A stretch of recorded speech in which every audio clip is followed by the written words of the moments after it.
Continuamos con la ponencia Facts Modulares, Tecnología de la Transformación de la Red, presentado por el ingeniero Giovanni de Jesús Marín Ábalos, de EPM. Adelante, ingeniero, buenas tardes. Buenas tardes.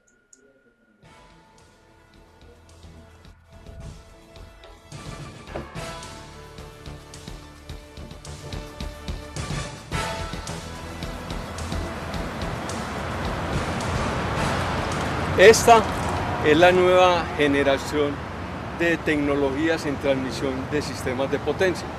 Nos permite distribuir los flujos de líneas muy cargadas hacia otras más descargadas. Está basada en electrónica de potencia que trabaja como unas válvulas de regulación de agua.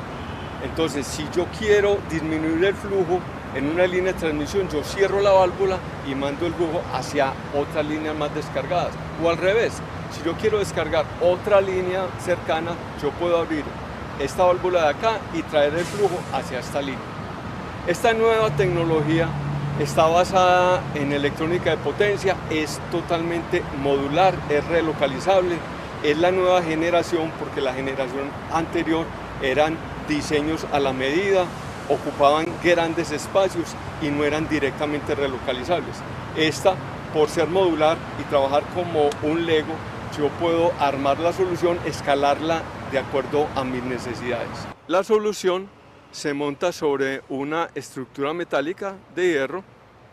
Encima de la estructura metálica están los aisladores y en conjunto la estructura metálica y los aisladores le dan la altura suficiente para aislar eléctricamente toda la solución, ya que la solución, el conjunto de arriba, está trabajando al voltaje de la línea. Ya la solución, que viene a ser de los aisladores para arriba, está constituida por los siguientes elementos. En la parte inferior están la válvula, se llama el Smart Valve. Son transistores de alta potencia y son los que trabajan semejante a válvulas de control de fluidos. Encima de la válvula está el Smart Bypass, es un interruptor que se utiliza para sacar de servicio, ya sea en condiciones normales de operación toda la solución o en condiciones de emergencia. Y encima del bypass está el Smart Filter, que se utiliza para evitar que picos de voltaje o corriente, que llamamos transitorios, ocasionen operaciones inadecuadas en todo el sistema. Este dispositivo FACTS distribuido está ubicado en la subestación de Envigado. Al FACTS entra por arriba la línea que viene desde Ancón, la línea Ancón-Envigado. Aquí a la izquierda tenemos la línea de Envigado que va hacia Guayabal. Entonces, si yo tengo muy cargada la línea que viene desde Ancón hasta Envigado, la que está en el FACT, yo puedo cerrar la válvula que está en el FACT y empujar el flujo hacia la otra línea que sale hacia Envigado. O sea, si por las dos líneas está viniendo flujo hacia Envigado y si yo cierro el flujo que viene desde Ancón, entonces voy a incrementar el flujo que vendría desde la subestación Guayabal. Esto se hace para descongestionar el sistema. Esto nos permite optimizar la infraestructura y mover el flujo de líneas más cargadas hacia otras más descargadas. Esto entonces permite en la operación real evitar sobrecostos operativos que llevarían a aumentos a la tarifa. Y en el largo plazo nos permite no tener que construir líneas nuevas o repotenciar en algunos casos. Así, por medio de esta tecnología que EPM está siguiendo desde el año 2005 cuando estaba en prototipo, hasta hoy que ya ha alcanzado un nivel suficiente de madurez, EPM estructura un piloto para validar la tecnología y por medio de esto se abren las puertas para multitud de proyectos en EPM, en todo el grupo empresarial, en el sector eléctrico colombiano y en Latinoamérica.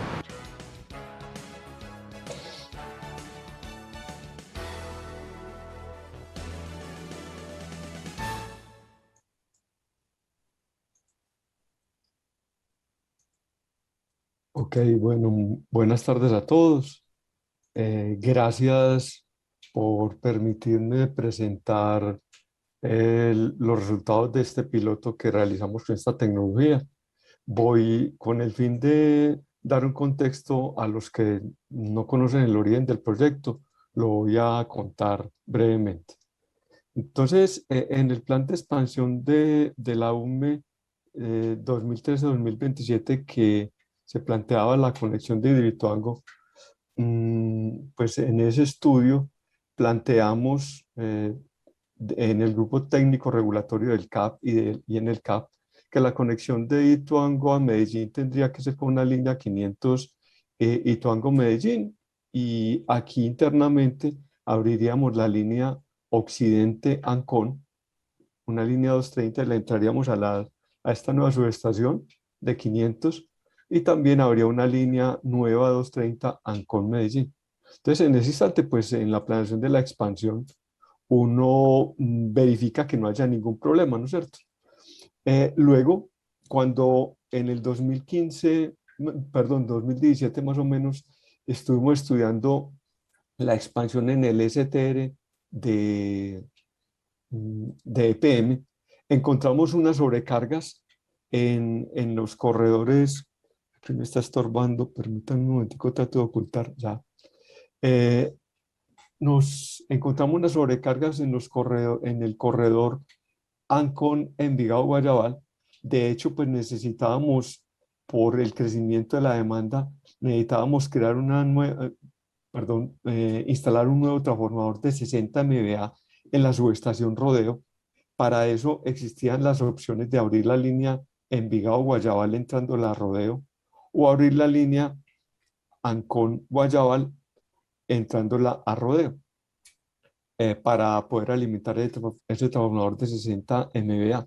Eso nos mostraba diferentes niveles de sobrecarga en diferentes escenarios con y sin Hidroituango, o sea, con la conexión de Hidroituango, pero Hidroituango en 0 o en 2400, y en diferentes escenarios de demanda, en diferentes escenarios de generación, y aplicando 85 contingencias a cada escenario. Encontramos una serie de sobrecargas en unos activos claves que ya los vamos a mostrar en ese corredor.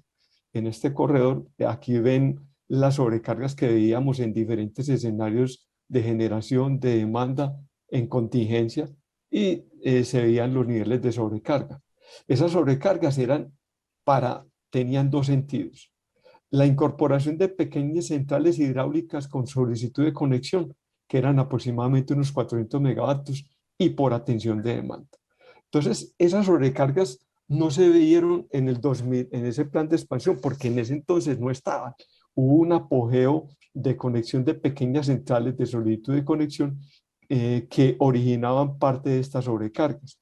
Estas sobrecargas entonces nos llevaban a que había que repotenciar este corredor si fuera esta configuración, abriendo Envigado, Guayabal, habría que repotenciar a 820 amperios este corredor, y a 567 este corredor entran con Guayabal, lo que obligaba también a que el cable aquí, esta porción que iba a ser un cable subterráneo, porque es un corredor con muchos retos ambientales y sociales. Estas son las líneas, y para entrarlo acá a Rodeo habría que, se iba a hacer en cable o se va a hacer en cable.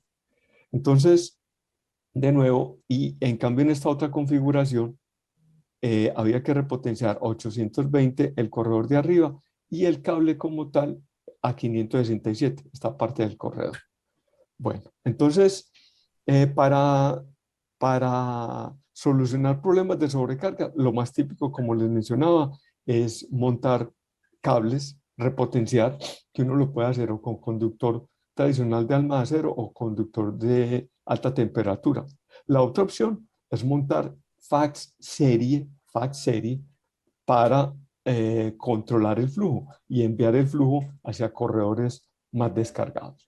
En ese sentido, existen los fax convencionales y los fax distribuidos, que es una nueva generación, que en el video hablábamos que es una nueva solución. Los fax como tal no son nuevos, pero los fax distribuidos sí son relativamente nuevos. ¿Cuáles son las diferencias de eso entre las soluciones? Entonces, que el conductor tradicional, el de alma de acero, pues implica repotenciar eso, implica nuevas estructuras. Eso significa prácticamente volver a hacer la línea. Eso en el fondo no es repotenciar, sino hacer una nueva línea. Y el conductor de alta temperatura, aun cuando puede utilizar en principio las mismas torres, pues los cables de alta temperatura tienen sus retos. Esa alta temperatura viene de pérdidas. Entonces, y las dos soluciones tienen el inconveniente o la característica de la indisponibilidad de los activos cuando yo vaya a hacer los trabajos. La otra opción es montar FACS, que los FACS, pues, como tal, tienen muchas ventajas. En últimas, potencializan la utilización óptima de los activos, reducen la congestión del sistema de potencia, pueden ayudar a reducir pérdidas, aumentan la confiabilidad. Pero como hoy tenemos tan poco tiempo, no me voy a centrar en esto. Sí quiero mostrar las diferencias entre los FACS tradicionales y los modulares, los FACS distribuidos, que también se llaman modulares. Y es que los tradicionales tienen altos requerimientos de espacio, los diseños son complejos y a la medida, los procesos de mantenimiento son complejos, con altos OPEX, tienen relativos largos tiempos de diseño y construcción, menos que las líneas, pero sí más largos que los FACS modulares, no son directamente reubicables, a diferencia de estos FACS distribuidos que yo me los puedo llevar para otro lado porque son como un Lego.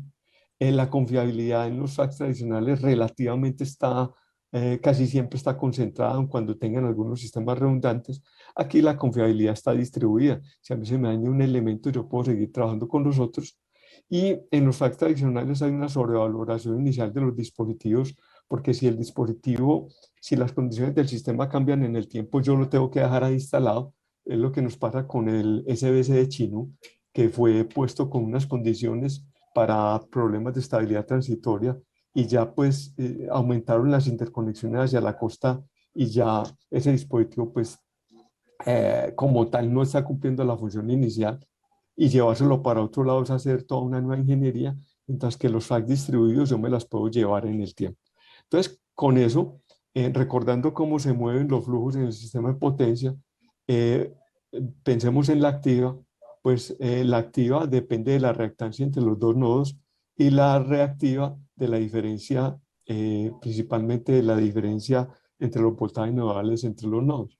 Entonces, si nos centramos en la activa, yo puedo cambiar el flujo colocando un capacitor en serie, entonces eso aumenta el flujo, o colocando un reactor y eso disminuye el flujo, o puedo colocar, ya que cuando coloco un condensador, el producto de la reactancia capacitiva por la corriente es un voltaje, o cuando coloco un reactor, el producto de la reactancia inductiva por la corriente es un voltaje. Estos señores que inventaron los FACS propusieron que entonces yo podría introducir un voltaje serie teniendo el mismo efecto, en donde ese voltaje serie es un voltaje en cuadratura dividido por la corriente de la línea. Entonces, eso tiene el mismo efecto. Entonces, esta nueva generación de FACS distribuidos empezó como un inductor serie, pero evolucionó hasta llegar a hacer electrónica de potencia. Entonces, tiene el efecto, yo puedo hacer push para disminuir el flujo o pull para atraer flujo. Pueden ser ubicables en diferentes configuraciones, en torres, en contenedores, en bancos o a través de pods. Entonces, a diferencia del triple SC tradicional, que no necesita este transformador, este va directamente conectado, el voltaje serie se inyecta directamente y se coloca, se monta sobre una estructura, sobre unos aisladores, reemplazando la necesidad de ese transformador. El tiempo relativamente es muy corto, pues, pero bueno, vamos a tratar de acelerar un poco. Esto tiene un sistema de comunicaciones inalámbricas en subestaciones que se puede llevar luego hasta el centro de control. Entonces, las soluciones que encontramos era, con esta configuración podíamos necesitar hasta 21 dispositivos, y con esta configuración, abriendo la línea Ancón-Guayabal para llevarla a Rodeo, necesitábamos como máximo 12. Entonces, esto nos muestra, por ejemplo, en este caso, que para el 2021 se necesitan 26 dispositivos en esta línea y disminuyendo en el tiempo, y en esta va aumentando. Entonces, yo puedo pasar 3 de acá en el tiempo, lo que muestra que la versatilidad que tiene la solución. Esta es la arquitectura de comunicaciones. Aquí estoy en nivel 0. Aquí están los coordinators, estos son los gateway y se comunican al centro de control. Además de eso, para este piloto montamos mediciones fasoriales sincronizadas entre la subestación Ancón y Envigado. Decidimos hacer un piloto para probar la tecnología antes de montar la solución definitiva y muestreamos 60 veces por segundo midiendo la impedancia de la línea para medir qué tan efectivo era el cambio en la impedancia. Entonces aquí ustedes pueden ver los coordinators, aquí están los gateway y aquí están los el 451 que los utilizamos como PMU para medir la impedancia en tiempo real de la línea, midiendo el cambio. Este fue el despliegue que tuvimos en el centro de control. Aquí está, Siemens nos decía que no tenía el desarrollo para esto, entonces lo que hicimos fue recurrir a la ingeniería de fondo, a los principios de la ingeniería y simplemente representar un reactor serie, un condensador serie y aquí un bypass, como nos mostraba el video. Y esta es la interfaz en donde se coloca el modo, se selecciona el modo de inyección de voltaje o inyección de reactancia y se coloca también el set point que se desea ingresar. ¿Listo? El objetivo. O cuando es reactancia se inyectan miliohmios o cuando es voltaje se inyecta un porcentaje de ese voltaje. Esta es la instalación que hicimos, se hizo con grúas normales, no hubo necesidad de grúas especiales y lo hizo nuestra gente. Nuestra misma gente fue la que hizo la instalación. Aquí está entonces la instalación definitiva del piloto, la válvula, el bypass y el filtro. Esta es la línea de tiempo. Nosotros pues se recibieron los equipos el 12 de diciembre. El enero 4 al 15 se inició el proceso de montaje y ya, pero por falta de unos aisladores no se pudo terminar el montaje porque se quebraron unos aisladores. Entonces las pruebas se iniciaron de febrero 10 al 12 y ya el 15 iniciamos el piloto. Al principio empezamos muy tímidos trabajando únicamente de lunes a viernes de 8 a 17 y ya a partir de marzo 8 en adelante trabajábamos todos los días, las 24 horas del día de lunes a viernes. Tuvieron todo un trabajo intensivo. El 18 de junio hicimos un cambio en la programación de las variables análogas porque habían se congelaban, entonces lo que se hizo fue aumentar el envío de las variables análogas de forma cíclica, entonces el enlace IS-104 con el centro de control no se volvió a bloquear. En junio 22 realizamos un cambio de ajuste al bypass, porque el bypass, ahorita vamos a ver, él saca de servicio para no afectar las protecciones de distancia. Todos los estudios de coordinación de protecciones nos indicó que teníamos que aumentar ese valor de ese point del bypass. Ya en julio 9 se actualizó el firmware para evitar la operación por debajo de 200 amperios y en agosto 15 terminó el piloto. Lecciones aprendidas.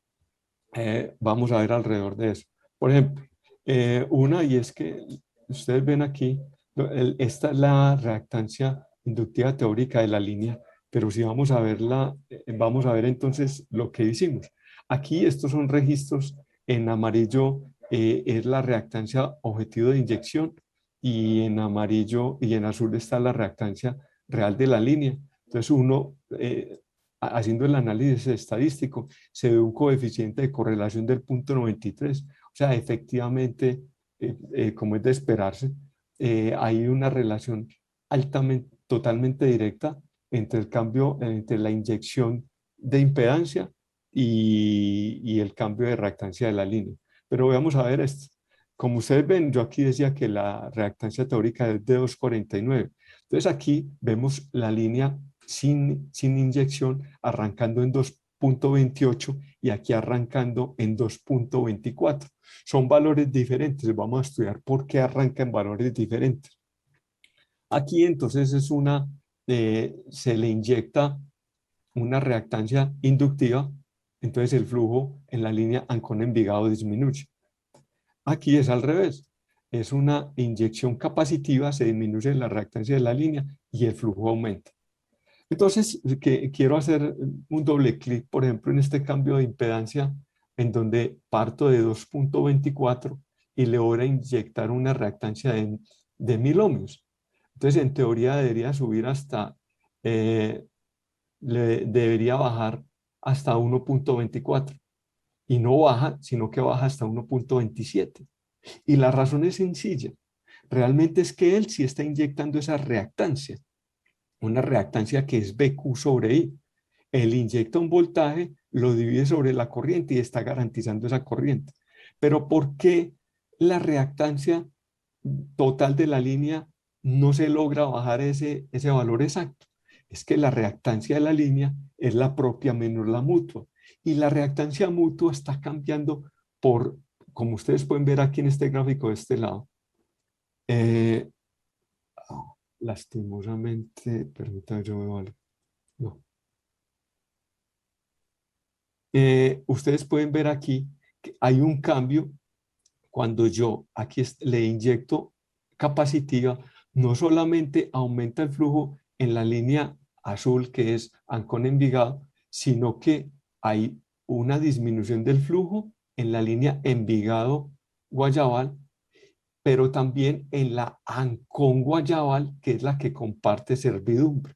Recordemos eso, que Ancón-Envigado comparte servidumbre con Ancón-Guayabal y el flujo en Ancón-Guayabal también varía cuando yo hago el cambio de impedancia. ¿Listo? Entonces, esa es una lección aprendida. La otra, actuación del bypass para no afectar protecciones de distancia. Aquí pues está la válvula electrónica de potencia y aquí está el bypass que tiene un SSR que actúa en un tiempo máximo de 1 milisegundo y este bypass 1 es el que uno configura con un valor para que no afecte la impedancia efectiva que van a ver los relés de distancia.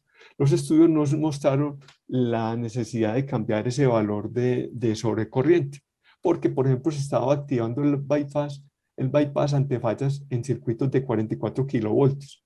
O sea, ese corredor era demasiado sensible a fallas en circuitos de 44. Se hizo el estudio, aquí podemos ver por ejemplo la actuación. Este es el registro de la oscilografía de la perturbación y actúa en 0.71 milisegundos. Ahí se puede ver ese registro. Si lo vemos desde esta perspectiva, vemos la actuación. Aquí se puede ver la actuación del BS, de la inyección de voltaje, que es la azulita, dejó de inyectar en 0.81 milisegundos y el SSR actuó en 1 milisegundo. Otra lección aprendida, el bloqueo de comunicación en la arquitectura de comunicaciones, porque cuando se dejaba de enviar señales se bloqueaba. Entonces lo que se hizo fue programar el envío cíclico de las señales análogas, que eso no gasta casi ningún ancho de banda, con el fin de que no se bloquee el enlace 104 que teníamos entre centro de control y subestación. Otra lección aprendida es la operación por debajo de 200 amperios. Resulta que se presentaron operaciones por debajo de 200 amperios. Como ustedes pueden ver aquí, la característica de operación él opera por encima de 200 amperios, es que inyecta reactancia. Entonces, por debajo de 200 no se garantiza. Entonces, había momentos en que el operador no veía, se perdía la información de los 200 amperios sobre la línea y él le pedía que trabajara. Entonces, eso nos llevó a dos cosas. Uno, a ver la necesidad de una corriente redundante en la subestación de Envigado, o sea, que el operador, cuando tenga el despliegue de subestación de Envigado, tenga también la corriente de la línea Ancón-Envigado, no solo en Envigado, sino en el lado de Ancón. ¿Listo? Y lo otro es la actualización del firmware en julio 6 que se hizo para que no opere por debajo de 200 amperios, o sea, que se garantice ese 200 amperios. Otra lección aprendida es los FACTS como elemento de operación. Resulta que esta zona en el sur es muy sensible a la reactiva, es un corredor muy sensible al flujo de reactiva y el CND como tal ha utilizado, ya incluso muchas veces nos decía no hagamos la prueba, sino que necesitaba el FACT en determinado valor de impedancia. ¿Con qué fin? De controlar flujos en ese corredor o de manejar el voltaje en la barra en dispatch, en el sistema de dispatch, manejando el voltaje indirectamente a través de esta zona de Ancon cuando habían unos problemas por allí en dispatch. Entonces, eso se logra ya manejando taps e impedancias de los DFACs, cosa que antes se hacía a punta de manejo de taps de los autotramos. Eso nos está evitando la operación nos está minimizando operaciones en los taps de los autotransformadores, alargando la vida útil. Entonces los FACs se han constituido en una nueva herramienta de control para el sistema. O sea, nos encanta que incluso desde el piloto ya sean una nueva variable de control del sistema. Lo otra, las lecciones aprendidas son el rango operativo. Si ustedes pueden ver, entonces acá, esta línea es hasta 467 amperios. Entonces, estos FACs nos brindan una impedancia entre 1.21 ohmios positivos y negativos, y cuando están en 200 amperios en 283. Vamos a ver aquí, por ejemplo, en 300 amperios, él garantiza 1.88. Entonces, si un operador le va a pedir más impedancia, veamos a ver qué pasaría si él le pide más impedancia estando en 300 amperios. Él le podría estar pidiendo cosas que no puede cumplir, veámoslo acá. Entonces, aquí estamos casi en 300 amperios y estamos en 1.8 ohmios, o sea, el valor máximo que él puede entregar. Cuando él le dice aquí abajo que le dé 1950 amperios, él logra bajar 1 amperio, muy levemente, logra bajar 3 amperios. Digámosle que le baje más, 2050 amperios, entonces 293, 2100 amperios y 294. O sea, ¿cuál es la razón de este aprendizaje? Es que debería de haber una zona de operación semejante a esto, un despliegue para el operador, en donde él sepa dónde está operando. Si mi puntero láser fuera el lugar de operación, para que él supiera que si está aquí, por ejemplo, que está aquí, él no le puede pedir una impedancia mayor. Listo, esa es la razón. Bueno, ese es un aprendizaje bien interesante. Otras enseñanzas, ya para terminar, es que más allá de las pruebas técnicas, no solo se lograron validar las hipótesis tecnológicas planteadas, sino que fue posible evaluar las condiciones propias de operación de la solución en el entorno operativo de EPM, obteniendo aprendizajes que facilitaran una futura implementación completa. Lo otro es que es bueno tener un nivel de operación. En su estación nosotros logramos desarrollar una interfaz, un HMI, que se puede controlar los FACs, no solamente desde el centro de control, sino a nivel 2. La otra es que es muy importante tener un computador en la subestación para la instalación del Smart Interface, que es un software de gestión. De una vez tenerlo ahí. Lo otro son algunas reflexiones regulatorias alrededor de la exclusión en indisponibilidades para activos asociados a pilotos. A nosotros nos tocó asumir indisponibilidades en esas líneas, y consideramos pues que ojalá la regulación incorpore que si yo voy a ser un piloto, no, esas indisponibilidades no cuenten. Lo otro es que la declaración en operación comercial de equipos que hayan estado en pilotos sea más expedita, pues ya nosotros logramos establecer un acuerdo CNO para este piloto en el cual declaramos muchos aspectos, entregamos mucha información operativa. Entonces consideramos que es importante que se tome ese trabajo ya que se caminó, ese camino ya que se caminó para que sea más fácil la incorporación de estos elementos, los ya existentes, los que están ahí conectados. Lo otro es que esos elementos se consideren como elementos nuevos, los que hayan estado en piloto, que no se vaya a decir que están usados, realmente estaban en pruebas. Lo otro, deben haber horas de indisponibilidad diferenciadas para estas tecnologías, son diferentes, ¿no es cierto? Y dada la modularidad que tiene. Lo otro, también las horas de mantenimiento diferenciadas para esta tecnología, y que los DFACs no deben de ser parte del conjunto de línea STR a nivel del STR, sino que como tal son un activo diferente. Está pendiente de hacer un estudio de los modelos dinámicos, porque CND está trabajando, promoviendo un acuerdo para los modelos dinámicos de esto, pero hay que considerar la posibilidad o no de obtener esos modelos, pues porque, por ejemplo, en pruebas en fábrica, a esto no se le pueden hacer, por ejemplo, pruebas de impulso. Eso lo estamos hablando con el fabricante. Bueno, eso es lo que tenía para mostrarles. No sé si son exactico media hora, si haya lugar para preguntas o tiempo para eso. Muchas gracias.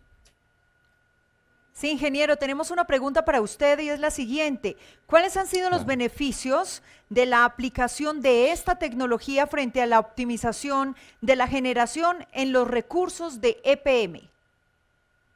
No, a nivel general, está permitiendo que una cantidad, aproximadamente 400 megavatios de pequeñas centrales hidráulicas puedan entrar y no vayan a afectar el despacho como tal, porque recordemos que entonces o habría que rechazar o habría que hacer repotenciaciones si fueran en la expansión. Entonces esto nos está evitando hacer repotenciaciones para la incorporación de esas centrales.